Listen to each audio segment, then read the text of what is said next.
Hola y bienvenidos a la Daily Hustle. Soy Enrique Byrnes y presidente esa mejor cerveza. No Abate por No Filter Network. Will the Thrill Clark y Miguelito Sandiaguito, a.k.a. Bobby Barrels. Not with us today, but dead or alive, job or no job, here or not here. We not only properly salute our boys, but we properly salute each and every one of you. Yes, yes, yes, yes, yes, yes, yes. Woo! It was so yesful that the yes finger actually came off. Anyhow, a very pleasant good morning to everyone out there. It is the 21st day of December 2023. And let's not forget our title sponsor, Bet Online. The only people that don't get time off this time of year are pro athletes and us at Bet Online with NFL, bowl season, and NBA in full swing over the holidays.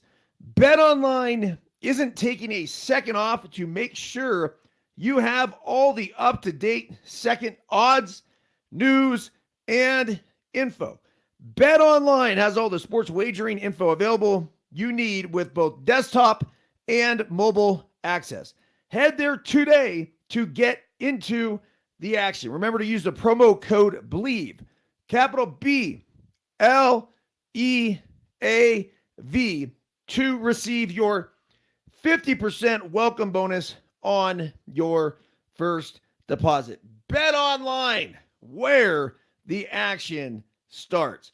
Okay, the other title sponsor, as you guys should see above my head, is KT Tape. Here it is. I'm not a doctor. I'm not a scientist. I did not stay at a Holiday Inn Express last night, but the shit works. It lifts the skin. It promotes blood flow to the area and subsequently reduces inflammation and alleviates pain. Speaking of pain, by the way, so last night, middle of the night, all of a sudden, whack, my fucking hamstring just completely cramps up. I'm talking some of the most excruciating pain I've ever dealt with in my life. So it subsided. And then after that, it came back again just a couple seconds later. I'm like, ah! Well, I slept upstairs by myself last night. I wanted to try to get some good sleep. I was getting up at 5 a.m. this morning to go play some pickleball. So anyhow, I then decide that, wait, hold on a second. I am the cramp master. Of course, I have relayed this time and time again to the general public and anybody who will listen, who listens to Deuces Wild, the Daily Hustle, whatever. The number one cramp preventer, 1,000%, is, drumroll please, yellow mustard. So much so that I got a French's mustard here on the set of the Daily Hustle. So then I decided I was going to go downstairs and I go into the fridge. Well, the yellow mustard container is like almost completely gone. So then I took some of the cold water we had in the fridge. I poured it into the mustard container, just shook it up, and then so good. Cramps gone. Went and played pickle at 6 in the morning. Didn't fucking matter. No cramps, no side effects, no nothing. French's mustard. As a matter of fact, look, I'm not into the making the drink business, right? The sport drink or anything else. If you are, though, and you need an investor, you need a spokesperson, you want someone to get behind it, I am all behind the mustard water. I'm serious. Hit me up. EB at nofilter.net. Let's make some mustard water. I think it is literally just, it's a cramp saver. It's a lifesaver in a lot of regards. Tons of good shit in there for you. So mustard is the end all be all that I just don't think gets the love it deserves. All right, one more sponsor here. Every morning I got to walk over and grab my shot of Verge. That's right. This is a little lemon, cannabis, and honey. And then it's all mixed up and gives you this nice little sustained high. Well, for, I'd say one of these lasts a couple hours. So good. So soothing on the throat. All right, today's Daily Hustle, email, electronic communication. Buenos dias. Today is Thursday, December 21st, 2023. It just so happens to be National Look at the Bright Side Day. Daily Hustle quote of the day. Faith consists in believing when it is beyond the power of reason to believe. Voltaire. Daily Hustle translation. Shit happens. We all deal with adversity on a daily basis, and oftentimes we face scenarios that look incredibly bleak. Well, no matter how bad we think we have it, and even when we can't see a way out, it's imperative we keep faith and continue to believe in brighter days ahead. Why? My life sucks. Hold on, I got to get my Stevie Supersoft voice. Why? My life sucks. People suck. I can't catch a break, and one miserable thing after another just keeps happening. Good morning, Mr. Supersoft. Your pathetic thoughts are creating your pathetic words, which are creating your pathetic actions and habits, which at this point has clearly created the pathetic character you are today. Good news, though, Stevie. With a simple shift in thoughts and strong faith that no matter what you're dealing with, this too shall pass. Even you can choose to participate in Look on the Bright Side Day. We talk all the time in the Daily Hustle about how we can't control the things that happen to us, but we can control how we respond. It's also no secret that things turn out best for those who make the best of the way things turn out. That said, each day, each minute, every second, we have a choice to let outside influences and happenings spiral us into a negative cycle of cynicism and doubt. Or we have the option to make it a look on the bright side day by being grateful and showing gratitude for all the things that we do have in our life as opposed to the things we don't. When we display genuine gratitude, a relentless positive attitude and belief in ourselves and our future typically follows. Yet, all of this is predicated on one thing and one thing only. Faith. Faith in God, faith in ourselves, faith in our people, faith in work, faith in process, and an unwavering faith in the eventual and inevitable positive days and outcomes that lie ahead. Just as the great George Michael so brilliantly reminded us with his 1987 number one hit banger, you gotta have faith. All right, the other thing that I have not mentioned yet, the Daily Hustle mugs are here. Go to ericbyrnes.com, EricByrnes.com to get your Daily Hustle mugs. These things are badass. Obviously, I come on here each and every single morning and we do these shows. I feel like we've built up a pretty cool community online with the blog and also here with the pod. But if you could help support that community, it basically just helps us keep this business rolling. It's not like we're making a killing or much money at all with any of this.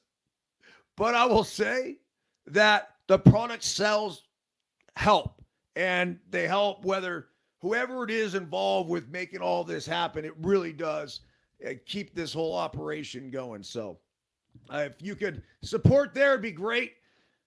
You can also pick up yourselves a Daily Hustle 222 Unfiltered Life Guidance from a Human crash test dummy, along with the F It list, life lessons from a human crash test dummy. They're both legit. I'm not fucking with you guys. I read a lot. I write a lot. They're both good. They both will add value to your lives, to your kids' lives, to your friends' lives, to your coworkers' lives. We also have the brand new, soon to be released, Let Them Play Parenting and Coaching Guide to Youth Sports, coming soon. This is going to be a bestseller. We had pre-order, I think, about 700 books, and those will go fast. And then after that, it's just going to be print on demand. So just be on the lookout for once that comes out. We're bringing a lot of them to Texas for this baseball convention. But if we have any left over from there, and then I think right about the beginning of February is when the PODs, print on demands, will be available. Okay, the top 5 news stories here. Here was one that's really interesting about Ohtani. So Ohtani signed that contract, right? $700 million.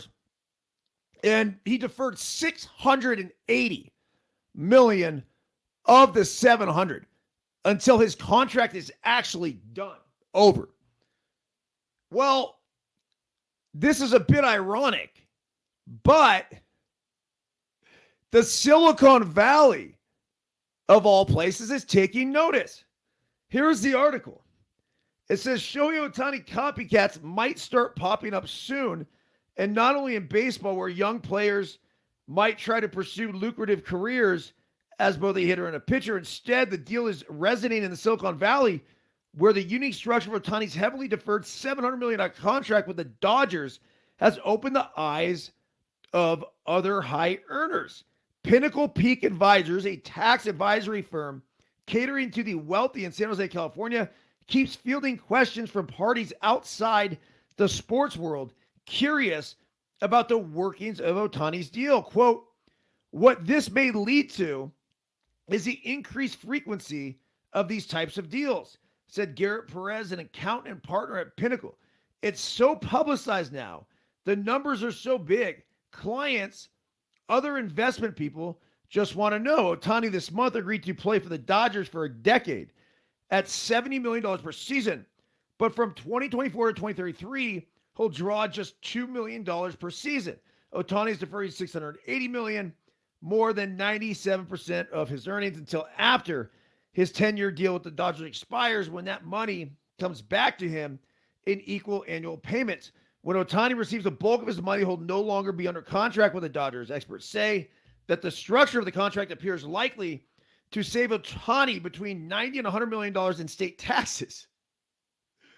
What? He's not going to be living in California anymore?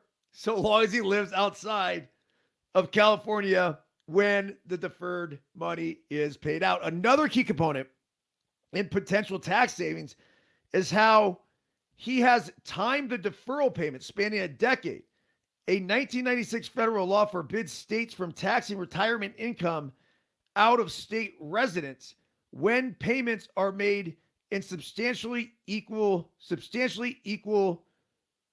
periodic amounts over at least 10 years.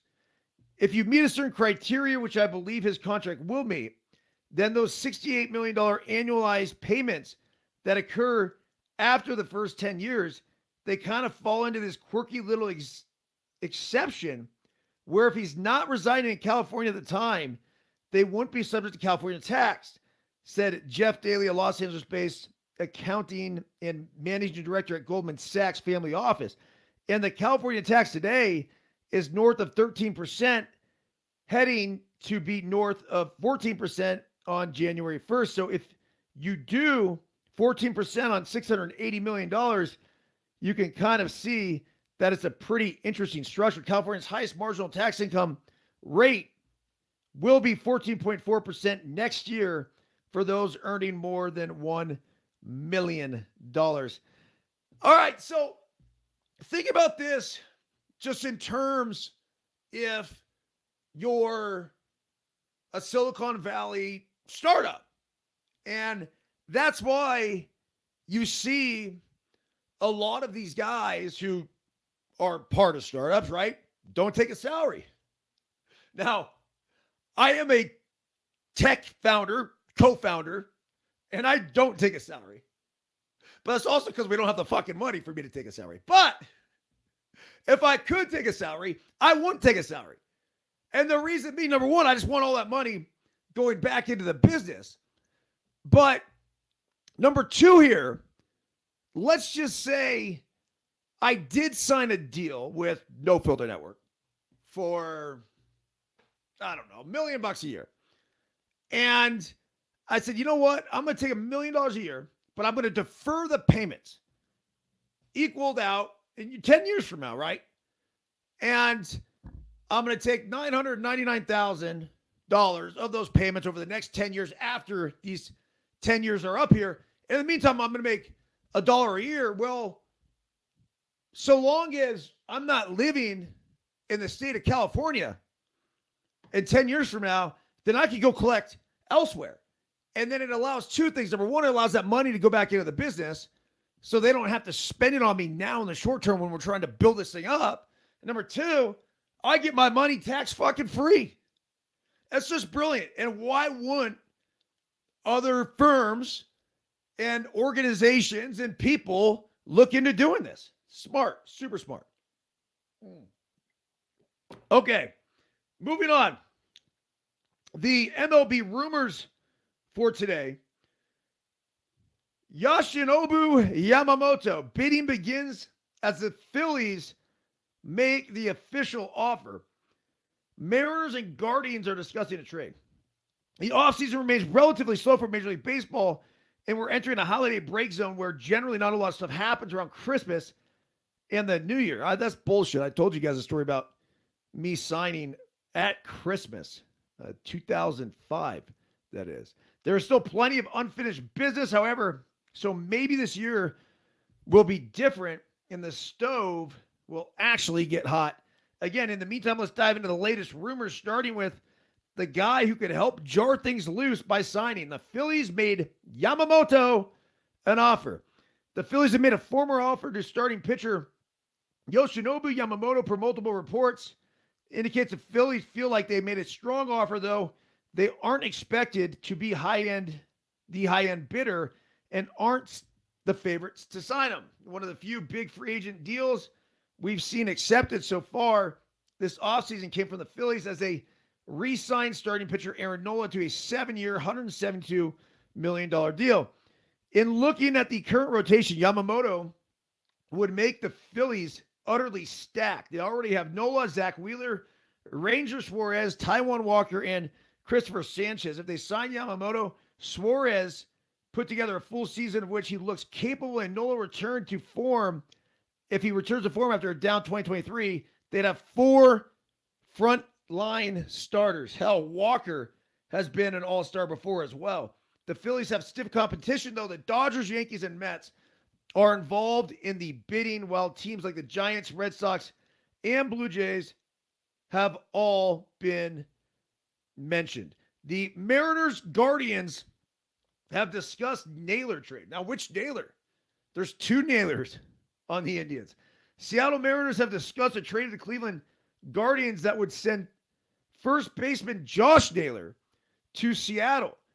Reports MLB Network, it appears the Mariners are looking to beef up their offense via trade instead of primarily free agency. Naylor, 26, is under team control for 2 more years before free agency. In 121 games last season, he had 308 with a 133 OPS plus. He's fucking good. He's really good, if you haven't noticed. Josh Naylor. And then his brother's the catcher. He had 31 doubles, 17 homers, 97 runs driven in, and 10 steals with a 2.5 WAR. If Naylor is traded, it would be difficult to view it as much more than a salary dump. And Naylor isn't even expected to break the bank here in the second-year arbitration. It would be a likely precursor to a trade of Shane Bieber and possibly Emmanuel Clase. I mean, that's as if the Indians are dumping. I just think there's too much parity in baseball. I really do. You don't know. You just fucking don't know. If you get hot at the right time and you have some young guys that are unproven war players and you don't know what you're going to get from them, I'm serious. I want to see what I have each and every single season, whether I'm in the NFL, NBA, baseball, it doesn't matter. I want to see what I have first before I go in the dump. So you could trade him. I'm just not trading him yet. He's too valuable of a piece at that point. All right, the third article here is all about the clown show in Philadelphia. That's right. A former NFL exec describes the Eagles' culture as a clown show amid the 3-game losing streak. So immediately, just as a sports fan, former player, I'm just like, what the fuck, man? Like, why would there possibly be panic? I was a team that was 10-1. They did lose 3 in a row, but if you watch the Seattle game, they should have beaten the Sea Chickens. No question about it. And then you lost to Dallas in Dallas, who has been unbeatable there. And you lost to the best team in football, the Niners. We all knew that was going to happen. So it says, appears that Philadelphia Eagles culture may not be one to be admired after all. A former NFL executive described the Eagles culture as a clown show while speaking with Marcus Hayes of the Philadelphia Inquirer amid the franchise's 3-game losing streak. The Eagles have lost San Francisco, Dallas, and Seattle. While the Birds have already locked up a playoff spot, they've managed to blow their lead in the NFC in the process and now own the 5 seed, while the Niners and Cowboys have number 1 and 2 respectively. Star quarterback Jalen Hurts has fallen out of the MVP race. He had completed 67% of his passes. That number has dropped to 59%. He's not running nearly as much. Hurts has also placed some of the blame on his teammates, indicating that he doesn't think the team is committed enough. And Hayes noted that veterans like A.J. Brown and Darius Slay haven't set a good example over the last few weeks. Both have taken to social media to respond to criticism amid the team's losing streak. And Brown has voiced his frustration about his usage throughout the season. I mean, every wide receiver in the history of the NFL thinks that they don't get the ball thrown to them enough. So here's some of Brown's comments. Let's see here. Y'all fans swear y'all know everything. It's a shot play to me. I'm the first read. He just missed the throw. Of course, we could have threw it 6 because it didn't work. But when the shit works, everyone's happy. Quit all that buddy bullshit. I am decoys on many plays. And all that he forcing me the ball sheet too. I'm in this head bullshit. This is too good. When I make plays, everyone happy. But when it's incomplete, it's I'm making him throw me the ball. I get blamed for more shit than anything. Tired of y'all playing with my character. This is the issue with social media. There needs to be a rule. I'm serious. During the season, if I'm a fucking coach, head coach of an NFL, MLB, whatever team, you do not respond to criticism via social media. You fucking don't do it. No chance. It's not going to benefit you, and it's not going to benefit the team. You want to use social media? Fine. You want to put up certain posts about certain things? Cool. You will not respond to criticism. It just fuels the fire, and it opens up to articles like this and everything else. It doesn't make any sense. Look, the Eagles are a really good football team. I can't believe I'm on here defending them. I mean, that's why I put Cunningham's jersey out here. They're a really good football team. This is a team that legitimately could go back to the Super Bowl. Do I think it's going to happen? No. I think they're going to have to go through Dallas and they're going to have to go through San Francisco. Doesn't look good if that ends up being the case. But do they have enough talent to do it? Yes, they do. They are really, really fucking good. With all of this shit, though, it's not happening. If they continue to get into these war of words and look, the Niners lost 3 straight games And you didn't hear shit. You didn't. It was just, hey, we're going to do everything we can to get back on track. All the pro answer. I mean, you knew that Purdy had obviously dealt with some sort of lingering issues from the concussion. He wasn't quite on point, but it wasn't this big shitstorm. The Eagles lose 3 in a row, and it's fucking Armageddon, man. A lot of that, I love you guys. I love the passion. I love the energy. I love the effort from all the Philly fans. But you all guys are a fucking gigantic part of this. Not news, I should say. Advice for the Eagles players. Stay off social media. It's that simple. Okay, last thing here, and I got to go. Got it.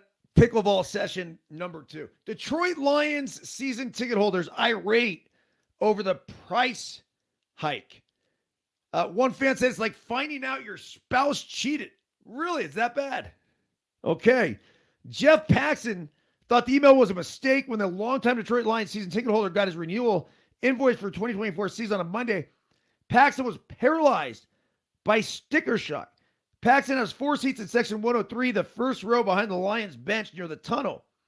They have been in the family since the 1950s. He and his wife, Vera, and their 15-year-old son, Joshua, go to about half of the Lions home games every year. He sells a handful of tickets a season for profit and gives some to family and friends at face value.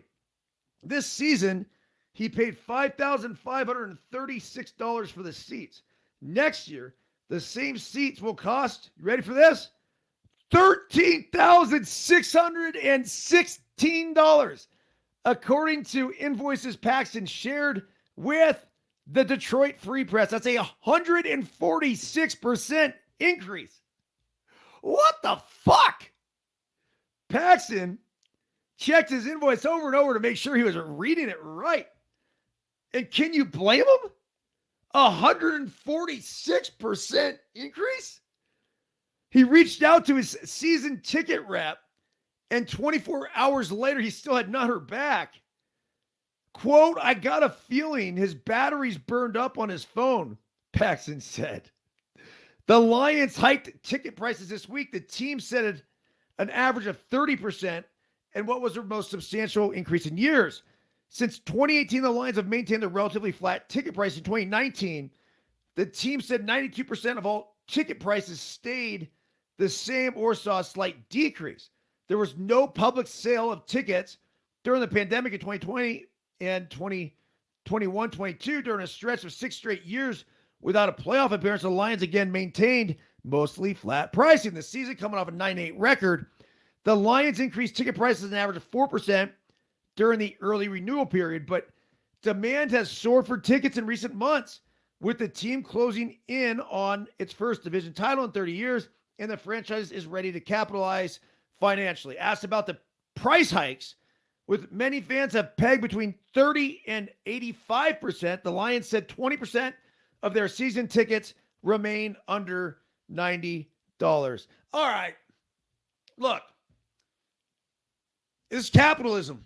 Charge whatever the fuck you want to charge for the ticket. The Savannah Bananas, for example, though, they say they're fans first. And they've continued to sell the tickets at $20 a pop. You guys got it? $20 a pop. They have not increased. Maybe they've increased just recently that I don't know about, whatever. Here's the issue with that. Is that they do find themselves into people's hands and scalpers' hands. And what do? They jack the fucking ticket prices up. So the NFL, MLB, NBA, they've all done a good job of getting into the secondary market. I don't know where the bananas are with the quote-unquote secondary market. I know they've done everything to try to keep the tickets out of the secondary market. There have been some games where you can't even find them. There are no tickets on the secondary market. But in this case, you're the Detroit Lions. You're finally winning. You're finally, after all these years, you got a nice product that you're putting out on the field. That's aggressive. That's just common sense, right? 136% price increase is over the top. Increase them 30% across the board. Obviously, they took certain seats and sections and hiked them up way more than others. But keeping a flat rate would be my recommendation to say, look, for all these years, we haven't raised the prices. We struggled on the field. We wanted to show our commitment to the fans, have showed the commitment to us. Now at this point, we got to try to figure out how to make some money. Remember this. Every dollar, most every dollar that these teams make, I do know this, legit, at least in baseball, goes right back into the team. It's not like these guys are taking home revenue each year and they're handing out distribution checks to investors in the Lions. That's typically not the case. The money that sports owners make are from the increase in franchise values. That's the big deal. It's not what they're taking home at the end of the year on these dividends. It's just not. But you're trying to run a business and you do want to be able to sign better players, and it's all part of it. So, look, Lions, do whatever the fuck you want to do. But 136%. Ugh. I mean, that's just like this. Stick the knife in the eyeball and twist it. Hopefully they get that all figured out. I like the Lions. I do. I think there'd be a good story. They could. I don't think they could win the NFC. They could make a run in the NFC come playoff time. All right, that's it. We will be back with you tomorrow a.m. and then probably take a little break for the Christmas holiday, but a very happy and merry, what was it called again? Brightside Day? Okay, I found this on the web for Happy and Merry. What was it called again? Isn't that creepy how this bitch listens to us at all times? I mean, just like that. I ask one question. One little question. And up pops Siri. Jason, what's up, dude? Pete, John Emmanuel, Ramos, Henderson, and Makati City. Amo in Chattanooga. By the way, we're live and interactive on nofilter.net if you ever want to join us. I used to say we would record sometime between 8 and 10. Now it's more like 8 and 12 with the early pickleball sessions. But keep on the lookout for that. If you're listening on Apple, Spotify, if you want to leave a review, we'd greatly appreciate it. 5 stars if you're feeling generous. It does help the overall process of this thing. And don't forget to go to ericbyrnes.com. Pete, Jason, John, Gene, Billy in Birmingham. Go get yourself a fucking mug, guys. It is legit. I need to get myself a mug myself. I don't even have one. Yeah, don't ask me. Well, ask my wife about that now. All right, everyone have a fantastic day. See ya tomorrow.